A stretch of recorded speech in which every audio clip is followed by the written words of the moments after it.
The extreme drought of 2026 made dramatic changes at Lighthouse Pool in St. Mark's National Wildlife Refuge. At first, exposing a lot of flats that brought in large numbers of shorebirds. The fish were concentrated as well, so birds that feed on fish, like these hooded mergansers, came in large numbers and fed voraciously. Red-breasted mergansers were found there in numbers I had not witnessed in that pool before. And of course, you're not surprised that all the wading birds gathered in enormous numbers as well, feeding heavily, competing one another, putting on quite a show. You had forsters and terns and other terns and all of the gulls feeding, and brown pelicans like this immature brown pelican would come in and feed heavily. And it wasn't just the birds.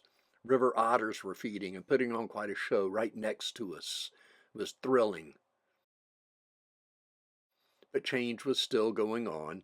A few weeks later we came, and instead of feeding, we saw a dead otter being consumed by this small alligator. Change was underway and would not cease until the weather changes.